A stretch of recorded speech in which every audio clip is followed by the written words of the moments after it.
Both the ETSU Buccaneers and Tennessee Vols have earned their way into the NCAA Baseball Tournament as the Bucs play today at 2 against Louisville in Nashville, and the Vols take on Miami of Ohio at 6 o'clock this evening down in Knoxville. And here with a preview of these important opening round games is News Channel 11 Sports Director Kenny Hawkins. How you doing? Doing all, man.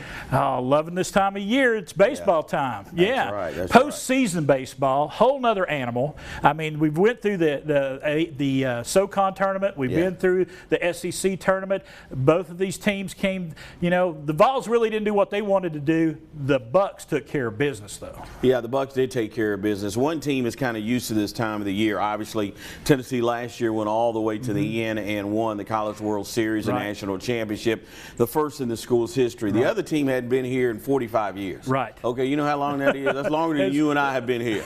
That's almost a long time. It is a long time. That's a long time. Yes. So ETSU gets an opportunity. They go in as the #1 seed in the SoCon tournament, and they do what they're supposed to do. They go in there and they win, take care of Sanford twice. The only thing that I have to say is one thing they can't do in this regional is they can't fall behind. Right, and like claw their way back. Exactly, like they did in games in the SoCon tournament. Were you surprised in 2 of those games? They scored 30 runs in 2 games during the tournament. Yeah, the first 2 games, they were just blowing teams out, and I said, oh, well, this is going to be an easy ride. But and then after that, they fell behind, and then they came back. But the thing about it is, at no time, and I'll be honest, at no time did I think, well, they're done. Right. Because I've seen this team do it all year. For whatever reason, they just stay calm and cool under pressure. And Coach Joe Panucci has always said that he likes the demeanor of this team, and they showed it in the tournament. They constantly fight. They really do. And I think they showed that early in the season when they took on an undefeated Tennessee team and beat them in Knoxville. Yeah, and I think people who had watched games before that felt that ETSU had an opportunity. I mean, this is a team that went to the wire with Georgia, and that's one of the top teams in the country. They played Virginia Tech really well. Remember, they beat Pittsburgh earlier in the season. So they went into that game, and it was a midweek game, and I can say that I don't know if Tennessee took this team serious. They did after it was over with. A couple of days later, a week later, you heard Vitello say, ETSU is a good baseball team. You might want to watch out for them the rest of the year. Absolutely. So the Buccaneers have got Louisville. Yeah. Talk to me about that game. What is Louisville? I know Louisville had some issues. The last 3 or 4 series they had coming in the end of the year, they had some issues. Can ETSU exploit them? Well, yeah, they can. I mean, you got a Louisville team that lost their last 3 series at the end of the season. However, they did beat a top 10 Vanderbilt team. So it is a cagey baseball team, don't get me wrong, even though they limped to the end of the season. But I do think this is a game that ETSU can win. I mean, listen, I mean, if you take a look at ETSU's lineup, everybody on there, these guys might not be that tall, okay? I'm going to tell you. They're really not. I mean, you and I, we relate on this team.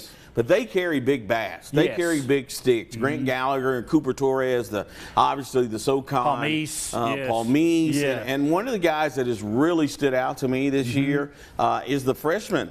I mean, Axel Melendez has been outstanding out in left field and also swinging the bat. So these guys are tough at the plate. Now, here's the problem, and I don't want to say it's a problem. Joe Panucci says that it's really not, but Jace Hyde is done. And that was their pitcher who went 7-0 before he got hurt on the mound towards the end of the season. So he's not going to play this weekend. We'll see how some of the other guys step up. All right, switching gears down to Knoxville. UT Miami of Ohio. This could be a trap game for them. They really need, because they're kind of Jekyll and Hyde this year. They need to be on their game for this game. Yeah, I think so also. In fact, I don't know if anybody else, I was a little shocked that they actually got a regional. I'm going to be honest. I mean, this is a team that lost 4 or 5 or 5 or 6 of their last series to the end of the season. Obviously, they get into the SEC tournament. I think win the first game, lose the second or whatever. So I thought they had messed up getting a home regional. Now Tennessee has to take advantage, and you're right, this could be a trap game. Miami of Ohio, if you remember, early this year, this is a team to beat ETSU, so they're no slouch. This is a team that can play. One of the only advantages that I see for Tennessee is the fact that they are at home. But one thing that they have to do, they have got to cut down on mistakes and errors. Absolutely. Real quickly, we've got a few seconds left. Predictions for both games. Well, I said earlier, I think ETSU wins against Louisville. Okay, I really do. I think Vanderbilt wins, and I think that's who they're going to face. Right. But I think ETSU beats the Cardinals. I think there's a chance it could be a high-scoring game. Tennessee, Miami of Ohio. I'm going to go with the fact that Tennessee's at home. Right. I'm going to go with the fact that they know that they limped. Yes. This far because at the end of the season, so I think Tennessee wins their first game against Miami. Hawk, we appreciate you stopping Anytime, by. man. Folks, look at these times. You got ETSU Louisville 2 p.m. on ESPN Plus, Miami of Ohio versus Tennessee coming up at 6 p.m. on ESPNU and ESPN Plus.